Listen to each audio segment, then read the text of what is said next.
तो दोस्तों अभी कुछ ही देर पहले प्रियांशु सिंह जी के आईडी की ओर से पवन सिंह जी लाइव आए थे और उस लाइव पर बहुत सारे बात बोले हैं और उस लाइव पर बोले हैं कि काला ओढ़ने के बारे में भी कुछ वर्ड बोले हैं। तो सबसे पहले मैं आप सभी को सुनाना चाहता हूं कि कब तक वो सॉन्ग आने वाला है जो कि पावर स्टार पवन सिंह जी अपने मुंह से खुद बोले। तो पहले आप लोगों को कुछ वीडियो को सुन लीजिए। तो बहुत भाइयों का कमेंट आ रहा है कि काला ओढ़नी गाना कब आवता भैया।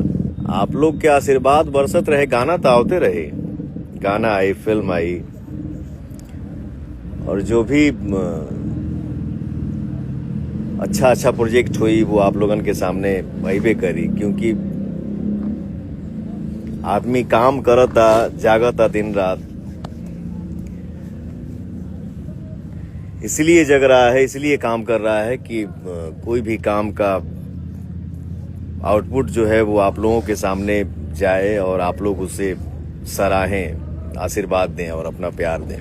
तो दोस्तों आई होप अभी आप लोग कुछ वीडियो को देख ही लिए होंगे जो कि पावर स्टार पवन सिंह जी अभी कुछ ही देर पहले इंस्टाग्राम पे लाइव आए थे और उस लाइव पे ज्योति सिंह नहीं चांदनी सिंह जी के बारे में कुछ भी नहीं बोले, बस खाली ऐसे कुछ रोमांटिक बातें बोले हैं और अपने गाने को भी लेकर बोले कि इस दिन आ जाएगा, जो कि बहुत सारे वर्ड बोले हैं जो कि अभी तो आप लोग देख ही लिए होंगे। और जैसे ही कुछ अपडेट आ गई इस गाने के बारे में मैं अपने चैनल के माध्यम से बना दूंगा। तो अगर आप लोग अभी तक मेरे चैनल को सब्सक्राइब नहीं किए, बेल आइकन को प्रेस नहीं किए, तो प्लीज़ आप लोग जल्दी से सब्सक्राइब कर दीजिए ताकि आप सभी को सबसे पहले इसी तरह का भरपूर लेटेस्ट अपडेट देखने को मिल सके। थैंक यू दोस्तों, मिलते हैं किसी नेक्स्ट वीडियो के। Bye bye, take for you.